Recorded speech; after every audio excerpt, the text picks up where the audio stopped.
तो तीसरा लेक्चर जो है हमारा that is your lecture number 3, और लेक्चर नंबर 3 में हम लोग डिस्कशन करने जा रहे हैं the force on a rectangular coil. इससे पहले हम लोग ने एक स्ट्रेट वायर पे बात की सारी की सारी, ठीक है।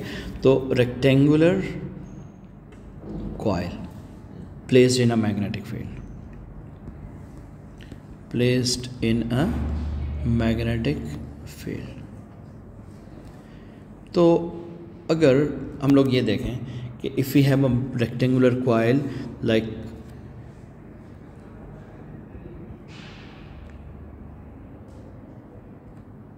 ये आपका एक रेक्टेंगुलर कॉइल बनाने की कोशिश कर रहा हूँ मैं, ठीक है। और इस रेक्टेंगुलर कॉइल में अगर हम इसको मैग्नेटिक फील्ड में प्लेस करें तो मैग्नेटिक फील्ड क्या करेगी basically, let's say there is a current in that coil, ठीक है। अभी मैं सिर्फ इसके साथ और कोई काम नहीं कर रहा हूँ। let's say current is entering in that coil from that side and current is leaving that coil from this side. So let's say this is side A, B, C and D, ठीक है। and this coil is mounted or mounted at a shaft, और इसके ऊपर ये क्या कर सकती है, it can rotate, ठीक है। ये इसके ऊपर रोटेट कर सकती है coil। अब आपने यहाँ पे मैग्नेटिक फील्ड स्ट्रेंथ इसकी यूँ रखनी है कि there is a curved magnet with north pole on that side and a curved magnet on the south the magnet south pole of the magnet on that side, ठीक है। इस curved magnet को हम लोग इसलिए यूज़ करते हैं कि आपके पास जो मैग्नेटिक फील्ड स्ट्रेंथ है ना that should be equal on all parts of the coil. ये आपके पास लेट से साउथ हो गया। अब इसके ऊपर अब अगर आप और से देखो तो now the current on the side A B is in this direction, ठीक है। करंट की direction coil a side A B में ये है ना, एंड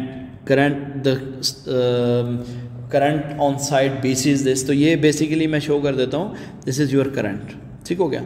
अब आपने और कोई काम नहीं करना, simply the same thing what I told you कि Fleming's left hand rule use करना है but on the sides A B and C D differently. Let's say अगर मैं साइड ए बी पे अप्लाई करता हूँ करंट की डायरेक्शन, ठीक है। So pointing my hand in the direction of magnetic field, तो साउथ मेरा राइट पे नज़र आ रहा है आप लोगों को। सो साउथ पे मैंने मैग्नेटिक फील्ड की डायरेक्शन को कर दिया, पॉइंट कर दिया हैंड को, फिर मैंने स्प्लिट कर दिया। अब आप देखो this current is pointing from A to B, तो मैंने अपने अपने इस फिंगर को मिडल फिंगर को बी की तरफ पॉइंट करना है। तो B is to the top of the page, तो इसका मतलब थम इज़ पॉइंटिंग डाउनवर्ड, ठीक है। तो इट मीन्स कि मेरे पास जो मैग्नेटिक फील्ड है जो फोर्स है, force is Poynting downward on that side. ये आपके पास बेसिकली किसकी फील्ड आ गई, किसकी डायरेक्शन आ गई, फोर्स की।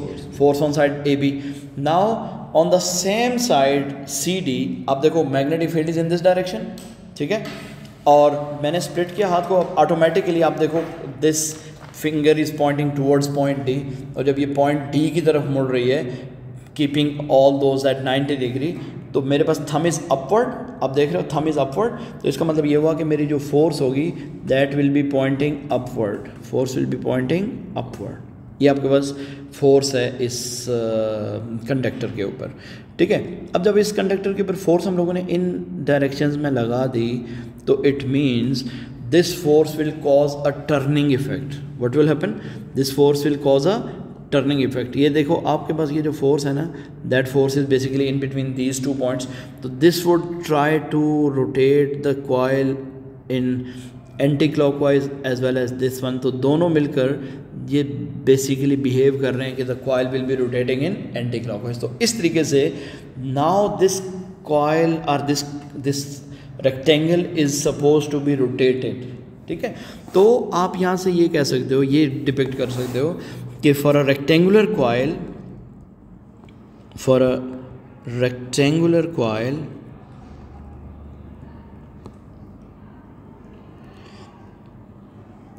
the current and field are perpendicular to each other, ठीक है। वो तो आपको दिखाया मैंने, they are perpendicular to each other and due to that they cause a force, ठीक है। and that force is also perpendicular to both of them, तो due to that a rotation or turning effect is produced. The force acts in equal and opposite direction. ठीक है, आपकी force क्या करती है? The force is in equal and opposite direction. Sorry, the force is equal but opposite in direction. ठीक है, opposite in direction. So it causes the coil to rotate about its axis. ठीक है जी, about its axis. तो अब same वही situation हो गई, लेकिन ये कॉइल आपकी 360 डिग्री पे रोटेट नहीं करेगी. ये इसकी लिमिटेशन है. लिमिटेशन क्या है इसकी? That it will just rotate at 180 degree. Beyond 180 degree it would reverse its direction of motion. मतलब कॉइल आपकी 180 डिग्री पे जाएगी, ठीक है, and then it would come back. तो it oscillates just at 180 degree. Yes, ठीक है. तो इस लिमिटेशन को ब्रेक करने के लिए हम लोग कल इंशाल्लाह डिस्कशन करेंगे मोटर इफेक्ट. हमने मोटर बनानी है, उसमें एक चीज़ इंडक्ट करेंगे और ये फिर आपके पास क्या हो जाएगा, मोटर का टॉपिक कवर हो जाएगा. तो अब आपको दो बातें बता देता हूँ, फिर हम लोग वाइंड अप करते हैं कि basically force can be increased in rectangular coil. Force can be increased by several factors. पहली बात, बाय मोर करंट. करंट बढ़ा दो, फोर्स बढ़ जाएगी, स्ट्रॉन्गर मोटर बन जाएगी. आपने देखा होगा हम लोग छोटी मोटर यूज़ करते हैं, छोटी बैटरी यूज़ करते हैं मोटर्स में, तो उनकी स्पीड कम होती है. जब हम बैटरी बढ़ा देते हैं, बेसिकली हम करंट बढ़ाते हैं. ठीक है, यूज स्ट्रॉन्ग मैग्नेट. और third one, use a core to wind the coil. ठीक है.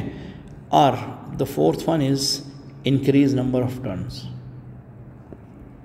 Increase number of turns. ठीक है. और रिवर्सल के लिए वही 3 पॉइंट्स. आप फील्ड रिवर्स कैसे कर सकते हो? परमानेंट मैग्नेट होता है. हाँ, use the strong magnet, permanent magnet. अगर आप लोग परमानेंट मैग्नेट यूज़ करना चाह रहे हो तो स्ट्रॉन्ग यूज़ करो.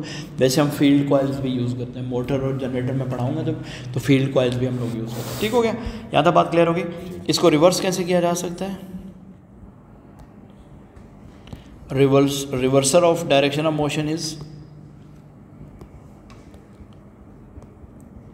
कैसे रोटेट करवाएंगे, रोटेशन को रिवर्स करवा सकते हैं. Yes, reversing current.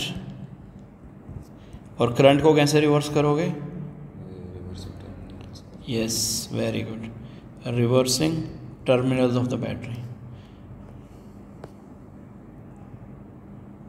Terminals of battery. ठीक है. और दूसरी बात, reversing the poles. Reversing the poles of magnet, but at a time. ठीक है, but one at a time, not both. At a time. ठीक है, नॉट बोथ. ठीक हो गया. कल इंशाल्लाह हम लोग इससे आगे डिस्कशन करेंगे, जिसमें हम लोग मोटर के इफेक्ट पे लेके चलेंगे और